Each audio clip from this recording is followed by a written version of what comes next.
Well, joining us now is a giant of Africa. She's a global leader and known around the world for standing up for women and for the work she did in Liberia when they battled Ebola back in 2014. Former Liberian President Ellen Johnson Sirleaf is joining us. Not that she needs me to go through all that she's done, but I do want to remind everyone that she made history back in 2005 as the first female democratically elected president on the continent. It was a feat she accomplished twice with her re-election back in 2011. In that same year of her re-election, she was jointly awarded the prestigious Nobel Peace Prize alongside Lima Gabawi and Taukul Common for their non-violent struggle for the safety of women and for women's rights to full participation in peace-building work. As I mentioned, President Sirleaf led Liberia's fight against Ebola back in 2014. That was an outbreak which claimed the lives of over 11,000 people on the continent, and in Liberia alone took the lives of close to 5,000 people. Ellen Johnson Sirleaf has been very closely following this pandemic from her home in Monrovia, and she joins us from there now to share her insights and her sense of lessons learned from being at the helm as her country battled a deadly disease. Madam President, welcome. Thank you, Asha. Good to be with you. It's very good to have you with us. Thank you. Thank you so much for your time. Let me start by asking you your assessment of Liberia's response to COVID-19. Liberia's response has been fairly good.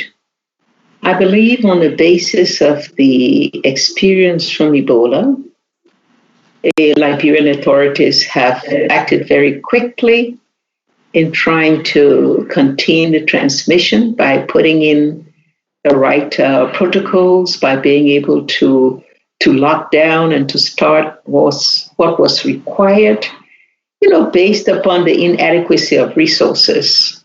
As a result, I think the number of cases in Liberia are relatively low, well, as is the case perhaps in most of Africa. And so I believe that they are doing taking the necessary steps to be. We've been in lockdown and had 2 extensions already. There seem to be some opening up right now, some relaxation of the containment. I don't know how justified it is, but we do have a report that seems to say that transmission is not gaining at any fast pace. That would be overwhelmingly concerning to us, although we believe they should be very careful, how they open up, because it could lead to the virus picking up. And you know all too well in terms of how quickly these things accelerate. Would you have taken the move to open up churches and mosques at this stage? No, I think it would be well, since they have just put in a 2-week extension, that we ask the population to maintain the respect for staying for another 2 weeks. I think we needed to see what happens between now and the end of May before opening up. I can understand the anxiety on the part of people that miss going to churches, but there are other means whereby, they could have arranged the preaching, and the church services without necessarily allowing people to break the rule about social distancing and then putting others at risk by opening a little bit too early. One of the things that I have taken note of, and it's something you again saw during Ebola, is that not just in Liberia, across the continent, but let's focus on Liberia. When certain families, certain individuals have received a positive diagnosis for coronavirus, it's been rejected. There is a sense of stigma around it. There's a sense of people not willing to accept the threat posed by this disease. How should Liberian authorities be communicating? So how could they do it better? You were there once before and had to marshal the way a disease was communicated. How should that be done now? I don't think there's enough communication to the public as regards the assessment, of the virus. Yes, there are reports. We do see formal reports coming from the authorities, coming from ECOWAS and other places. But the communication of explaining the virus a bit more, explaining the action that government has taken, and trying to say to people why it's necessary for them to be compliant with all of the protocols that have been established. So communication is always an important factor to build confidence, to ensure compliance. And that means the government, the leaders should be there taking the responsibility to communicate with the public, to bring to their attention where we are, how we have succeeded, what sort of facilities we have to be able to respond, to the disease. As I said, I think the response has been relatively good, but communication, I think, can also be sharpened. Having media reports so that they can convey a little bit more detail about the repercussions. If the protocols are disobeyed, the transmission effect that would take place if we do not give enough time to ensure that we've got this virus under control. But I think we have a coordinating mechanism that's trying to respond to this. So there's always room for improvement. Yeah, that's you mentioned confidence and how at a time like this, confidence is everything. Confidence and trust. I would say at a time like this between citizenry and their government, that really goes a long way towards assuring or certainly strengthening chances of success. The fact that at least 2 Liberian ministers have been infected with the virus, how much does that knock confidence? I can certainly say, speaking from someone who's sitting here in the US, having heard that President Trump had a number of people at the White House who were infected, it certainly raised questions about, here in America, it was that if you can't keep it out of the White House, it makes you wonder about how things are moving forward at large. What's your take on that? Well, Asha, I think it's just a clear indication that this virus is no respecter of person, that it can hit the rich and the poor, those in high positions and those in low positions. And that's a message not just for Liberia, that's a message for the world. Don't forget our Ebola experience. There was just 3 poor African countries. Mm-hmm. And perhaps the attention that we had anticipated was not up to the level that we would have wanted to see. And here you are today. COVID-19 has hit the world, just about every country. So that says to you that we ought to be mindful. And so if Liberian ministers were unfortunate to have contacted the virus, I think it just says we're all equal. They now know that they can attack a messenger as they can a minister. Yeah. In terms of the continent, in terms of the African continent-wide response, in your view, what is working in terms of the response from leaders and what needs strengthening? What needs to be tweaked? Again, going through your lens of having led Liberia through Ebola. The African continent generally, perhaps in part of the Liberia Ebola experience or West Africa Ebola experience, have moved very quickly to put in the measures to contain the virus.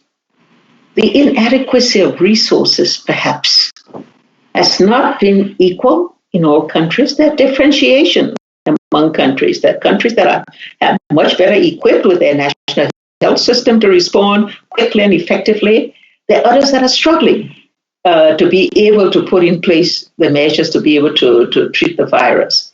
But generally, Africa has relied, on its own limited capacity. The resilience that was demonstrated during Ebola is a resilience that is shown throughout Africa. The attempt to use natural resources, whether it's financial, or otherwise, I think is something that we see all over Africa, sometimes positively, sometimes not so. But Africa is making every effort to do the right thing in this virus. Now, where I think we need to be very careful is post-COVID-19. When the economic effect hits, it's going to be very disastrous, particularly for the poorer and the fragile countries of Africa. And that's where we must now start the preparation. We are still feeling the effect of Ebola in Liberia, the economic effect. I don't want to go through the details of what it means. And I just hope that our Liberian authorities, all African authorities, are paying more attention and having a level of preparedness for how we will mobilize the partnership, how you will get the resources, how you will get the cooperation of the public to start that long build of economic recovery. What's the most important thing, or what would be the one action you would take if you were in charge right now when it comes to that economic recovery? What's the one action that could be taken right now to boost the chances of a faster recovery? Because we know the hit has happened. It's a question of how we recover. What's the one thing you would do now that you could do now? Well, let's use the funding that is now being made available through bilateral and multilateral partners to fight COVID-19. Let's use that in a very transparent and effective manner.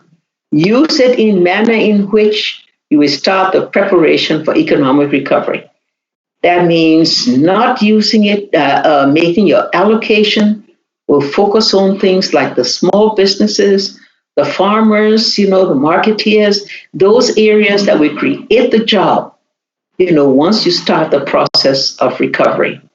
Of course, there are other things we have to be very careful of. We need debt relief, and I think there is an African initiative on this because we're going to have fiscal spaces are going to contract because revenues are going to fall. So just being prepared for the consequences and having the actions to the shocks that we will face, the responses, policy responses, we need to be ready for that. But we can start with COVID-19 and making sure the money we get now, either from debt relief or from other means of other sort of stimuli, that it will be used well and will lead to a productive endeavor.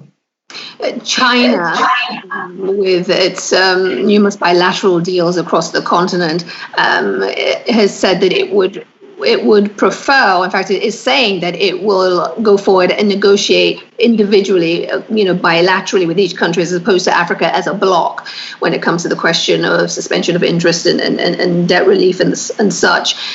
Some have expressed some concern that China may use this moment as an opening to deepen its hold, if you will, or on the continent.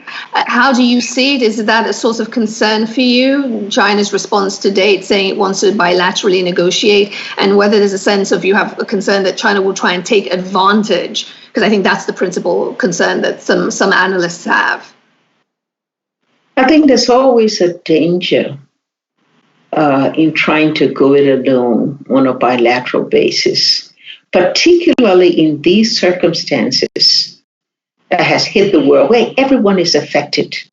And all our countries, in one way or the other, will feel the burden of this disease. This is a time for cooperative action, collaborative action.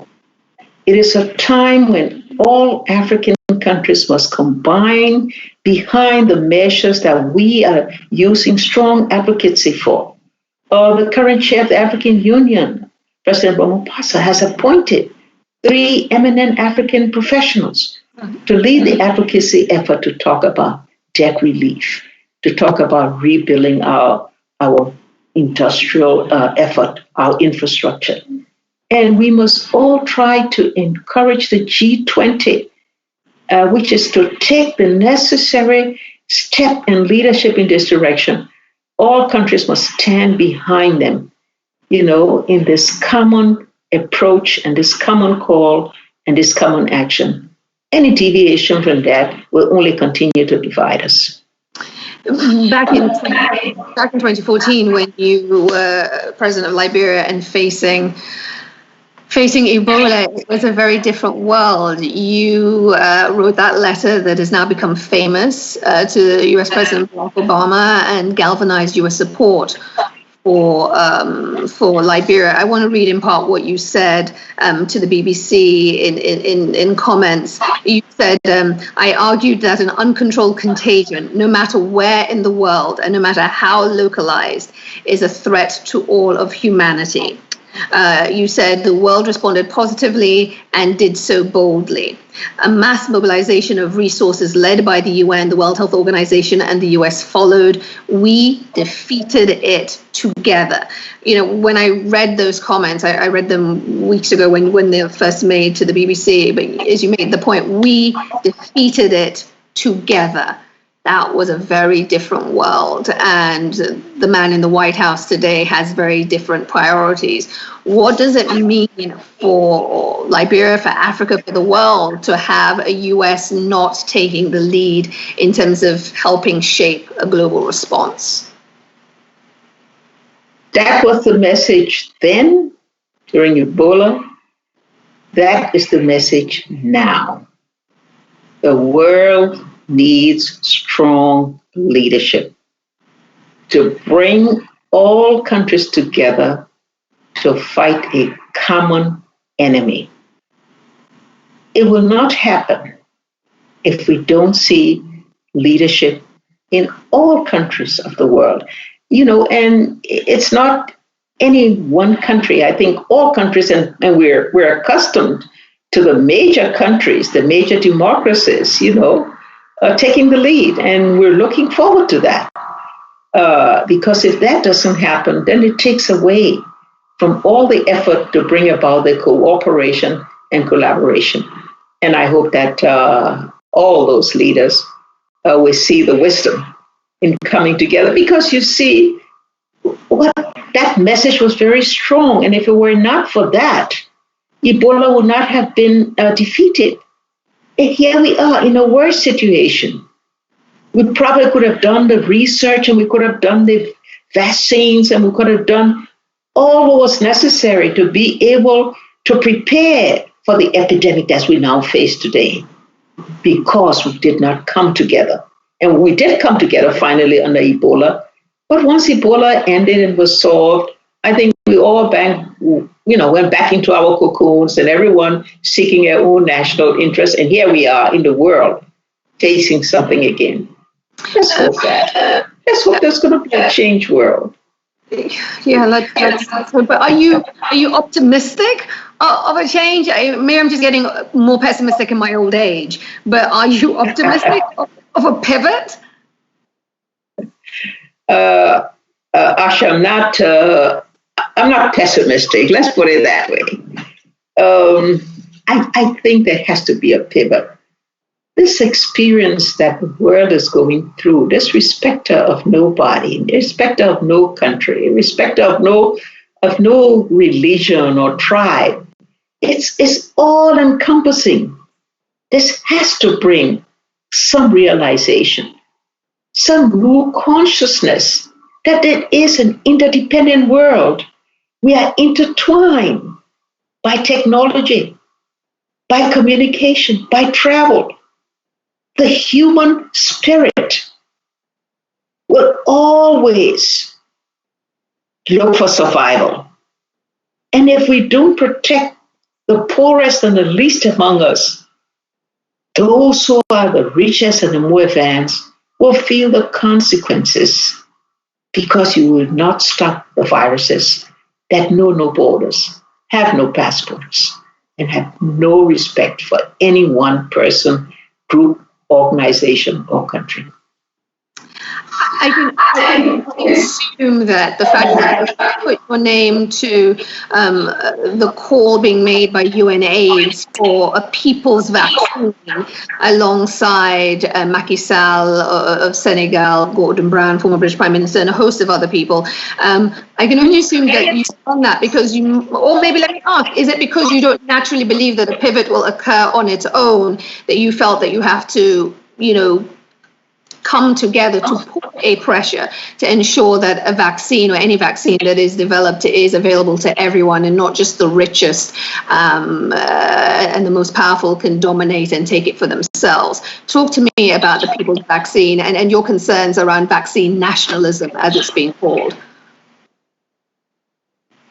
Do I have confidence that if there are no strong advocacy, if there are no change in attitudes and policy, that vaccines will reach the poorer countries of the world? No, I don't have that confidence. And this is why we have to work harder. This is why we have to be stronger and unified in our effort as the poorer countries, as those that are trying to make sure that we demonstrate that a threat to one is a threat to all. Yes, I believe that we will see much more. We're calling for collaboration between our scientists, the scientists of the South and the scientists of the North, the disease control centers, to ensure that we can build those, either small ones in nations or regional and larger ones in continent. And we're hoping that that research work, whether it's vaccines or other approaches to be able to combat viruses and diseases, that will be available to all. I reminded people in another interview that malaria has killed more people in Africa, in West Africa, particularly, than either Ebola or COVID-19.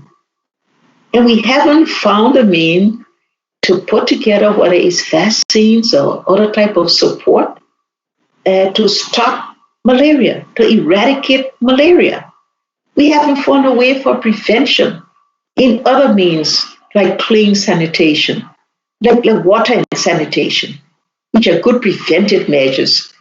And so it just tells us that there's still more need for us to work together, to make stronger advocacy in Africa, to have a common approach and a common agenda in keeping with our Africa 2063.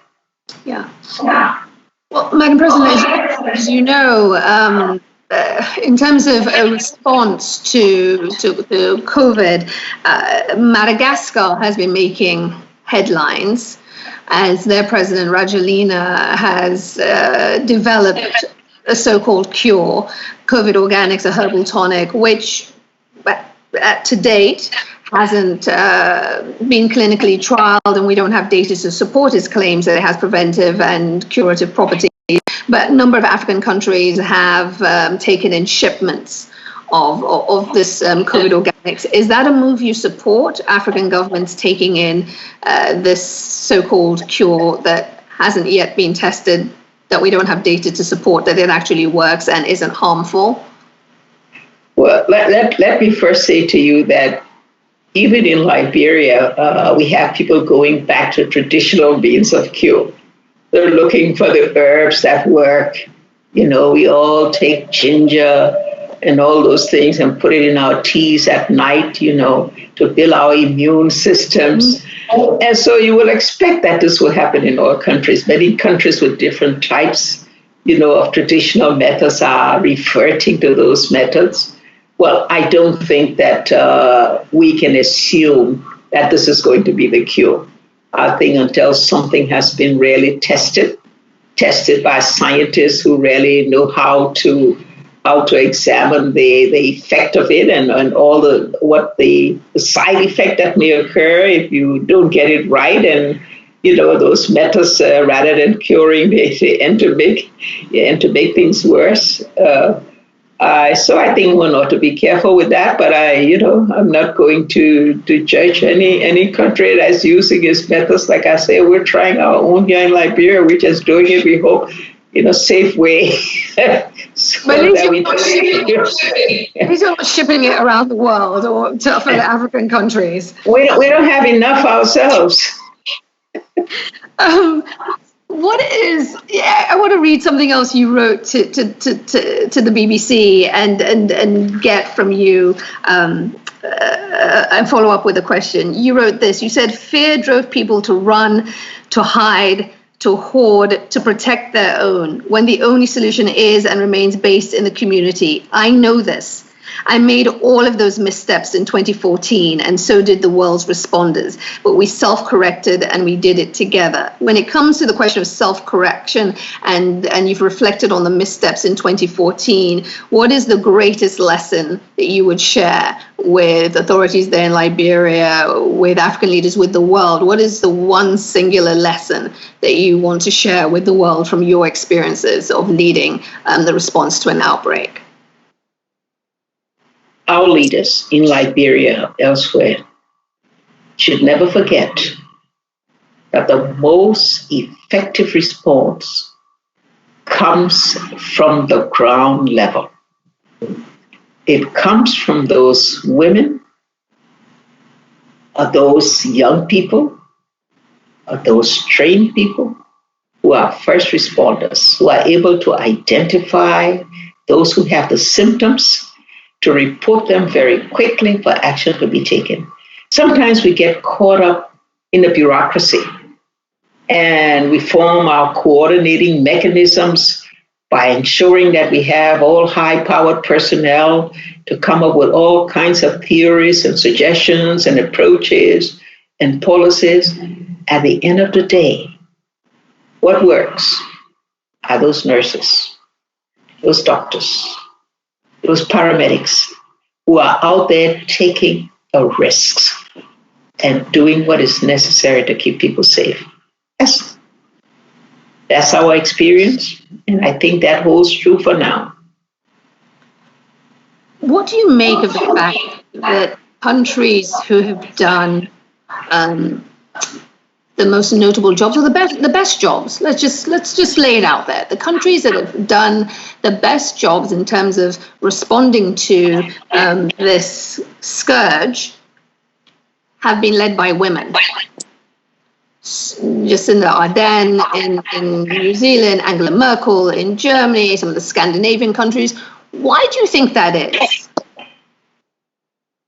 Put simply, women make better leaders. Amen. Women are more committed, they're compassionate, equally effective, determined, open up to advice and collaboration. And women are not afraid of being wrong. And when making mistakes, taking corrective action and being able to face it. Women are not afraid of political fallouts or the next election and worried about whether to be elected. And that's why they can be focused, effective, and determined in battling any emergency. And the demonstration of it in these women that have already shown, I think, is one for the world. Listen, everyone, let us make sure we have more women leaders. Actually, that's what you're supporting. You have a foundation. That's right. We women, I have a center. I'm promoting the same thing. We all want to see greater number of women in leadership positions throughout public service throughout the world, it would be a better world. And what have you been doing recently? I mean, how does the former president fill her days right now? And do you ever wish at a time like this, you wish you were back in the hot seat, leading the way? Oh, I get anxious sometimes if I think something is not going right, or I think people have not recognized some of the things that have been done and the possibility that they can be continued and achieve the desired result. And I get very excited, I say, oh my God, I wish I were there. I would do this and I would do that. But never mind, I'm still happy to be where I am. I'm happy to do the things I do, to have the free time, to be free of the responsibility of whether you can meet the payroll next month. All those things. But I think it's good to have done something, to have left something behind, to know that it can be built upon, and that your country can be better off if people hold together and see that leadership is a continuum. Country leadership needs to go from one phase to another, each one building upon the others and improving it. Well, President Ellen Johnson Sirleaf, it has been such a pleasure having you on the show, and I just want to thank you for just being so generous with your time and your insights. Thank you so much, and I hope you won't mind if we bother you again in the weeks and months ahead to get your sense as to how things are doing. Asha, thank you. Anytime, just call, we'll be there. Thank you. Thank you, Madam President. Please be safe. Thank you. Thank you. Thank you again.